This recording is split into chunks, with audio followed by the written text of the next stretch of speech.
ડભોઈ તાલુકાનું સુપ્રસિદ્ધ યાત્રાધામ કુબેર ભટ્ટારી મંદિરમાં છેલ્લા સપ્તાહથી ચાલી રહ્યો છે મંદિરના ટ્રસ્ટી મંડળનો વિવાદ। પંચાયતી અખાડા નિરંજની ટ્રસ્ટના 2 સંતો અને સ્થાનિક 3 ટ્રસ્ટીઓ વચ્ચેના આ વિવાદે મંદિરના પૂજારીઓનો ભોગ લીધો છે। મંદિરના પૂજારીઓને અમાસના દિવસે છૂટા કરી મંદિરની બહાર કાઢી મૂક્યા હોવાના આક્ષેપો સાથે અમાસના દિવસે ભારે વિવાદ પણ જોવા મળ્યો હતો અને ત્યારબાદ ધારાસભ્ય શૈલેષ મહેતા દ્વારા મંદિરના કપાટ પણ ખોલાયા બાદ પૂજારીઓ સાથે બેઠક થતા મામલો થાળે પડ્યો હતો। પરંતુ પૂજારીઓ હજી પણ ધારાસભ્ય શૈલેષભાઈ મહેતા દ્વારા એક સુખદ નિરાકરણ આવે તેની પણ રાહ જોઈ પૂજારીઓ પરીક્ષા પણ કરી રહ્યા છે। જો કે સમગ્ર બાબતે ભાજપના 2 નેતા શૈલેષભાઈ મહેતા ધારાસભ્ય અને પરંતુ ભગત ઉર્ફે કાકુજી આ વિવાદમાં આમને સામને પણ આવી ગયાની વાત હવે વાયુ વેગે થઈ રહી છે। મંદિરનો આ વિવાદ ક્યાં સુધી પહોંચશે તે હવે જોવું રહ્યું। घटना આવી હતી કે 28 તારીખે સાંજે અમે નિજ મંદિરમાં પૂજા અર્ચના કરતા હતા તો બાઉન્સરો ગુંડા તત્વ જેવા બાઉન્સરો અમને આવી અને મંદિરમાંથી ઉદ્ધતાઈ રીતે વર્તન કરીને ટીંગાટોળી કરીને અમને બહારના પૂજારીઓને મોકલ્યા।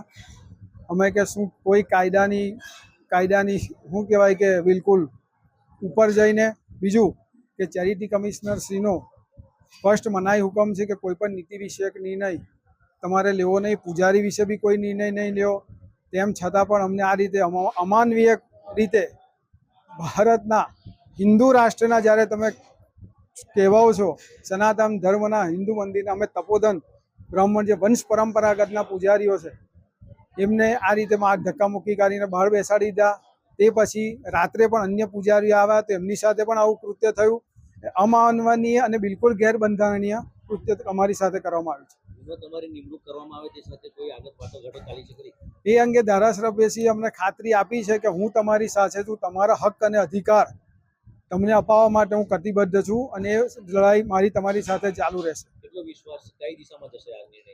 અમને વિશ્વાસ છે ધારાસભ્ય શ્રી પર કે બોલે છે વચન એ ફરતા નથી, જ્યારે જાહેરમાં એ બધાની સામે કહે છે એટલું તો અમે માનીએ છીએ કે કયું કદી કહેતા એ ફરતા નથી। આગામી અમે કોર્ટ રાહે અને ચેરિટીની રાહે જે પણ બંધારણીય હક્કો છે અમારા એ લેવા માટે અમે બિલકુલ કાનૂનની અંદર જઈને કાયદાની પરિભાષામાં રહીને અમે કાર્યવાહી ચાલુ રાખીશું। માત્ર ભગવાનની પૂજા અર્ચના કરવામાં આવ્યા હતા પણ અમને પણ અંદર આજે જવા નથી દીધા। તો અમે કોઈ પણ જાતની કોઈ તકરાર કરી નથી ને શાંતિની રીતે અમે અહીંયા ગાડી અમે બેસીએ છીએ।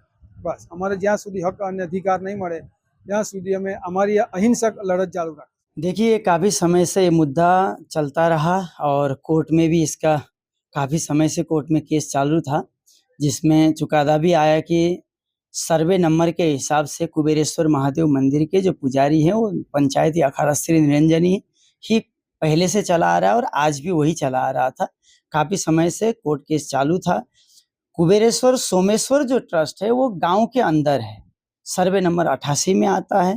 ये सब पूरे गांव वालों को भी पता है और काकू भाई जी से लेकर के सबको ये इस विषय में पता था और हमने इस विषय के लिए शांति से निपट जाए, सब दोनों एक दूसरे में मतलब शांति से बैठ करके इसका समाधान चाहते थे, लेकिन नहीं हो पाया। तो कुछ समय से हम लोगों ने अपना निरंजनी पंचायती अखाड़ा कुबेरेश्वर महादेव मंदिर को अलग जो सर्वे नंबर है उसको अलग करके कुबेरेश्वर सोमेश्वर मंदिर है वो गाँव में है, वो वहीं पर है। देखिए, हमने पुजारियों को भी बहुत समझाने का कोशिश किया कि आप भी समझ जाइए, लेकिन वो नहीं समझना चाह रहे थे। तो इसके लिए पुजारी लोगों को हमने बोला कि आपका जो मंदिर है कुबेरेश्वर सोमेश्वर मंदिर वो गांव के अंदर है, आप वहाँ पर पूजा करिए।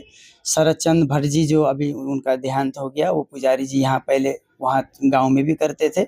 उनके जो बेटे हैं तुषार भट्ट जी हैं, उनको फिर हमने बोला कि आप वहाँ जा कर के पूजा कीजिए, जब ये क्लियर हो जाएगा आपको फिर यहाँ भी लिया जाएगा।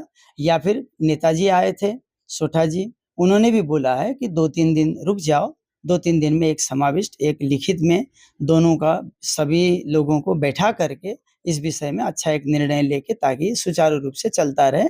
अभी जितना हो सके शांति अपनाएं, वो अच्छा रहेगा।